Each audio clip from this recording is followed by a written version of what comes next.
Centaines de salariés qui risquent d'être licenciés et jetés à la rue avec leur famille. C'est pas acceptable.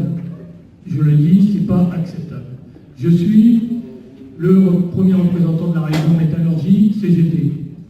Et le 25 à Valenciennes, nous appellerons partout dans la région Nord-Pas-de-Calais l'ensemble des entreprises et l'ensemble des salariés autour des Valorettes, avec les Valorettes, sur les questions d'emploi.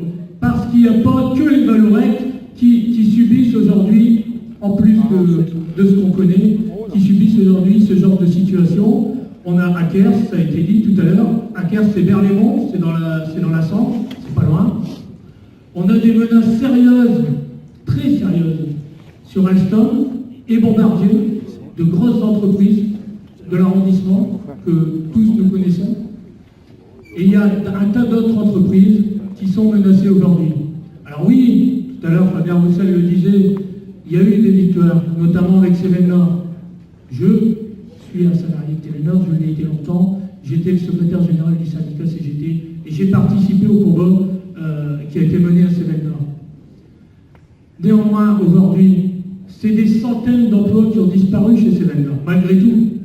Et on ne peut pas accepter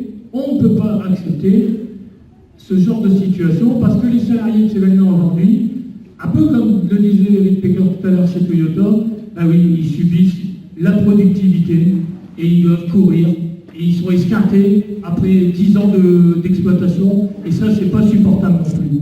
Et aujourd'hui, y compris là, il y a du boulot, ben les salariés ils exigent qu'il y ait des embauches pour améliorer leurs conditions de travail. Et donc les questions d'emploi aujourd'hui, elles sont au cœur de toutes les entreprises.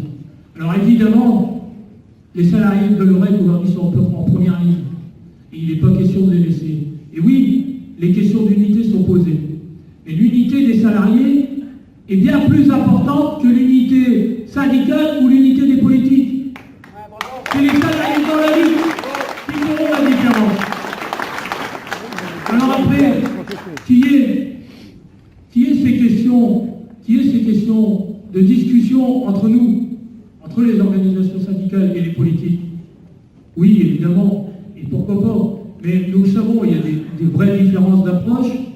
Mais sur ces questions d'emploi et sur ces questions de maintien de site, on peut tomber d'accord. Et moi je le dis, le 25, ça sera une première étape. Et on sera à Valenciennes et on va tirer large, je peux le dire. On va rassembler autour des Valorettes pour défendre ce fleuron de l'industrie. Et il n'est pas question qu'on laisse fermer le laminoir. Parce que si on laisse fermer le laminoir, c'est l'ensemble des sites qui va fermer. Et on le sait, on n'est pas dupes. Et donc, le 25, je vous donne rendez-vous dans les rues. On va appeler à la grève et à la manifestation. Très large. Ça sera une première étape.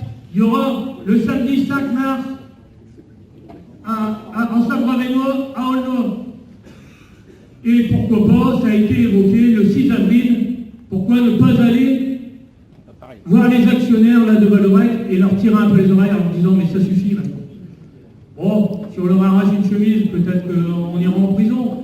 Mais qu'est-ce que ça vaut une chemise face à des centaines de salariés et des familles qui risquent de crever de faim demain? Alors, moi je le dis, pour la petite histoire quand même, l'actualité, j'en terminerai là. On a François Hollande qui a appelé les présidents de région nouvellement élus à un plan pour l'emploi et la formation professionnelle. Mais si aujourd'hui l'État crée des chômeurs pour demain les former et nous faire payer 10 fois la note, c'est pas question. Donc je vous donne rendez-vous tous dans la rue le 25 février prochain à Valenciennes et on va se faire entendre.